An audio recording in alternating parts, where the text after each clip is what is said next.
All right, today we are uncorking the secrets of one of Italy's most incredible wine regions, Valpolicella. Get ready because we're about to find out how one single place can create such dramatically different wines from the exact same ingredients.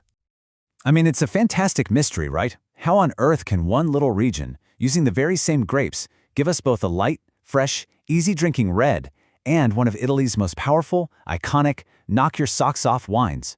Well, we're going to solve it. Let's take a little trip to the vineyards of northern Italy. So our journey has to start with the land itself. Part 1. Welcome to Valpolicella. Because here, in the heart of the Veneto region, geography is absolutely everything. It's what shapes the unique flavor you find in every single glass. The region's geography is the first piece of the puzzle. It's just perfectly sandwiched between these two massive natural features. On one side, you've got the enormous Lake Garda, which basically acts like a giant air conditioner, evening out temperatures and giving constant ventilation. And on the other side, the Lacini Mountains act like a huge wall, blocking all those cold northern winds and creating these beautiful sun-drenched slopes. It's the perfect setup for growing grapes. Okay, so we have the perfect stage. Now we need the actors. Part 2 is all about the special grapes of the region, what I like to call the Valpolicella Quartet. Let's meet the native grapes that are the very soul of every bottle that comes from here. You know, it's not about one superstar grape. It's a true team effort. Think of Corvina as the lead singer, the aromatic soul, giving you those beautiful cherry notes and that vibrant acidity. Then you've got Corvinone, its powerful ally, lending structure and intensity. Rondinella is the reliable supporter, adding that deep ruby color and body. And finally, Molinara, which brings a fresh, kind of salty accent. Put them all together and it's just pure magic. And what's really amazing is how flexible this blend can be. The rules allow for a huge range, from 45 all the way up to 95% Corvina and Corvinone.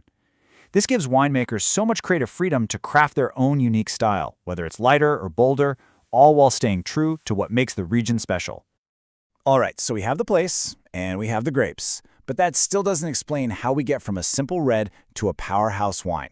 For that, we turn to part 3, the secret of appassimento. This is an ancient technique that creates some seriously modern magic. This process, known as appassimento, is where the real transformation happens. And it's so meticulous. First, only the absolute best, healthiest grape bunches are hand-picked. Then, they're carefully laid out, either flat on bamboo mats or hung up in special drying lofts. And then, they just sit there. They dry for over 100 days, right through the autumn and into winter, using just natural airflow. All that time, the grapes are slowly concentrating, and all their sugars, acids, and flavors become incredibly intense. It's a real game of patience. And after more than 100 days of waiting, what do you get? Well, the grapes lose a staggering 40% of their water on average. Think about that. This turns them from juicy berries into these intensely flavored, almost raisin-like little powerhouses, just ready to create something extraordinary. So, let's put a name to this magic trick, appassimento. That's appassimento. It's the traditional Italian way of drying grapes after the harvest to concentrate everything inside them. You have to remember this technique because it is the master key that unlocks the entire diverse family of Valpolicella wines. Okay, so with the secret of appassimento revealed, we are ready for the big payoff. Part 4, a family of 4 wines. Let's see how this one single technique can create 4 completely different styles of wine. And here it is. This is how it all comes together. On one end of the spectrum, you have your standard Valpolicella, made from fresh grapes. It's light, it's fresh, it's vibrant.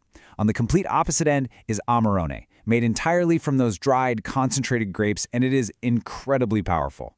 And then you have these other cool styles in between, like the clever ripasso and the sweet recioto. It all comes down to how, and really, if, that appassimento technique is even used. Let's zoom in on ripasso, or ripasso. The name literally means repast. It's such a cool technique where young Valpolicella wine gets a second fermentation with the leftover grape skins from making Amarone. I like to think of it as the clever middle child of the family. It gets a major boost of flavor, alcohol, and body from its more powerful older sibling, Amarone.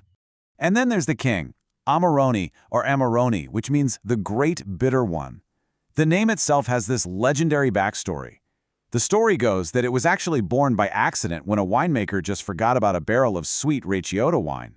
It just kept on fermenting until all the sugar was gone, creating this powerful, dry, or bitter, wine instead of a sweet one. What a happy accident, right?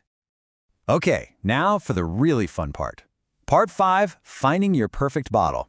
How does all this information actually help you when you're standing in a wine shop or staring at a menu? Let's bring it all back to the glass. Here it is, your ultimate cheat sheet for food pairings. For a simple Valpolicella Classico, you're thinking pizza, pasta, antipasti, easy stuff. For that richer ripasso, you want to step it up to a ragu, grilled meats, or aged cheeses. The mighty Amarone, that's a special occasion wine. Perfect for game, rich braised meats, or honestly, it's just great on its own.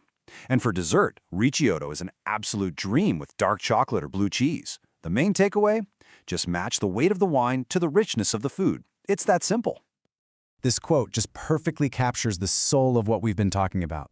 Valpolicella is a living testament to the resilience of tradition, the strength of its diverse terroir, and the human ability to transform the fruits of the earth into liquid art. It's so true. It's not just about making wine, it's about preserving a cultural legacy, a true art form. And that leaves us with one final big thought to chew on. The story of Valpolicella is far from over. As our climate continues to change, how will that delicate balance between ancient tradition like Appassimento and modern innovation shape the future of this iconic wine? It's a huge question, and answering it will require all the ingenuity that has defined this region for centuries. Salute.